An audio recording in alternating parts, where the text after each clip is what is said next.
Damn it, why isn't it popular when I do it? Why can other YouTubers get the whole chat up in arms when they go, ah? And when I do the exact same thing, it doesn't work. What is it with this discrimination? I need to ask Coco-chan. I need to ask Coco-chan so she can explain to me. Actually, no, wait, I can't ask Coco-chan because she's under house arrest. She did something very naughty. But before I can explain to you, and in case you're just a first-time viewer, you've no idea what I'm talking about, let me give you a little bit of a background. Virtual tubers, which is what you're seeing right now, has been a phenomenon created in Japan. And it got millions of fans. People really love to see these anime girls do their thing and entertain people. And there's this company called HoloLive, which is gathering talent. They're gathering these idols, and then they provide them with the technological know-how, with the training, with the publicity, and makes them famous. Right? So these aren't just independent content creators that happen to just be in their own bedroom and do their stuff. No, it's like usually it's a whole team behind them. And this company, HoloLive, as you can imagine, is very popular in Japan. It recently started promoting its idols into the United States, I mean in the English-speaking world. Their English branch includes Guar Gura, which is quite famous. But they also have a branch in China, which is what this controversy is about. You see, one of their more popular VTubers by the name of Kiryu Coco decided to show her analytics on screen. And you know what happens when you do that online, right? Like there's going to be some person suffering from autism that is going to notice, oh look, in those analytics, Taiwan is separate from China. And all it takes is a screenshot, a post on the Twitter in order to make people go up in arms. Like this created a massive controversy, which sent Kiryu Coco under house arrest. Now, the company claims that this has absolutely nothing to do with upsetting China. It actually has to do with the fact that in their contract, they're not allowed to show the analytics. And a lot of people are calling bullshit on this for two reasons. Number one, there have been other VTubers in this company which have showed analytics and nothing happened to them. And number two, the company decided to issue an apology to China. Well, actually, they released 3 different apologies, and this is very interesting because all of these 3 apologies, one for Japan, one for China, and one for the English-speaking world, are all different. For example, when it comes to China, they apologize for the fact that they said Taiwan is a separate country. But in the English-speaking world, they don't even mention Taiwan. They just said that some people in some places have gotten upset. So as you can imagine, this caused a massive backlash against the company from the fans. And this is a little bit difficult because by creating a backlash against the company, you're also creating a backlash against the stars that most of these people are fans of. Now, here's my assessment of the situation. Normally, I don't like it when companies do business with China if the company is woke. If you're talking about a company like Blizzard, which is constantly talking about how much they care about the LGBT and how much they care about fighting racism in the United States, but then they do business with China, you know, it's like, come on, just come on, man. Come on, what are you doing? You're pulling my leg. What is this nonsense, right?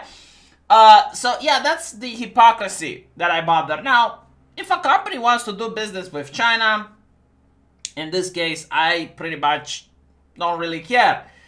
But there is this moral argument to be had, right? Why is Chinese censorship being imposed on everyone else? And this is a danger that needs to be discussed at a political scale.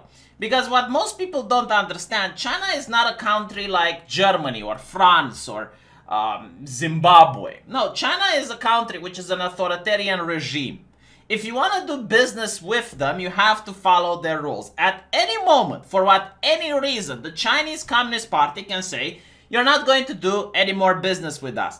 The problem is that when a company, let's say you have a small company that is now starting to grow, like HoloLive, and they start to do business with China, well, all of a sudden there's a huge influx of cash. So what this means is that they start expanding. They buy more real estate. They hire more people. So now the costs of running the company are a lot higher. So when China tells them, look, if you don't do this, if you don't censor this, or you don't have this statement, or you do not do this, we're going to shut down your business with us. They are now in a position that they weren't before, because before they could have just chosen not to do business with China. Now they are so large, and a big chunk of their income comes from China, that if they don't listen, they go bankrupt, or they have to restructure, or they have to fire a lot of people. So basically, it's like a drug. It's like heroin. It's like cocaine. You know, it's like joining a gang, blood in, blood out. Like the moment you're in with the bloods and you're in for life. You can't just backpedal anymore. Like this is the problem with China, and this is why it's a bad idea to join. Because here's the thing, right? If you're a company and you want to do business with China, then you get to choose between offending the United States, let's say, or offending China. The problem is when you offend the United States, let's say that for the sake of the argument, 25% of the US customers are going to stop doing business with you. That's a big loss, 25% of your business. That's huge. But if you upset China, you lose 100% because the government just says, nope, we're not going to do business with you anymore.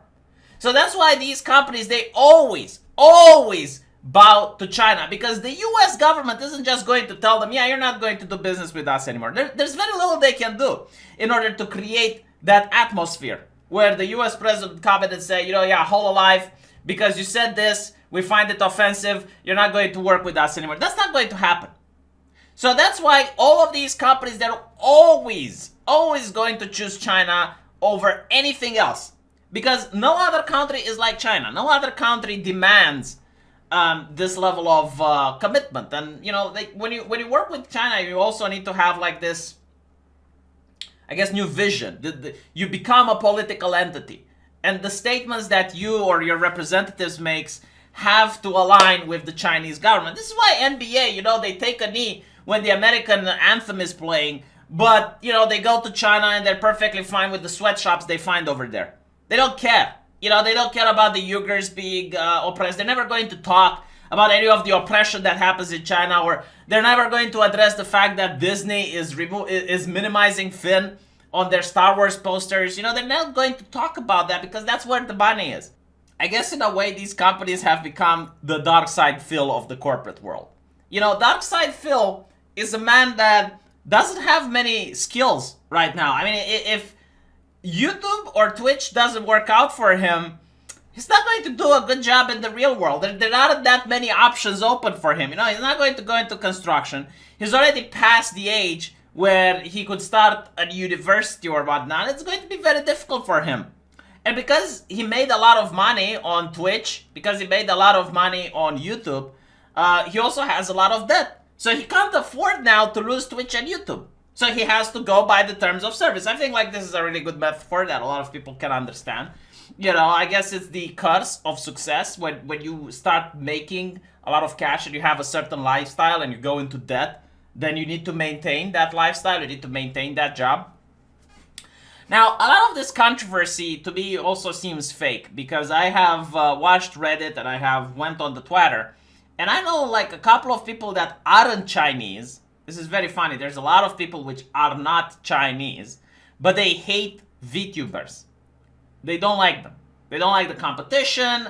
They don't like the content that they put out. So they pretend to be offended because my beloved Coco decided to show the analytics with Taiwan, number one. And this created a little bit of upset. This created a little bit of Oscar. Yeah. Now, there's also the moral question that a lot of people are having on Reddit. Is it okay to boycott the VTubers over this, right? Is it okay to hurt this company financially because they decided to bow to China? Aren't you being like a social justice activist for using cancel culture against Hololive? My answer is not really, because no matter which path you take, there is a path of censorship. If you allow these companies to constantly bow to China and do whatever China demands, then there is going to be constant censorship down the line.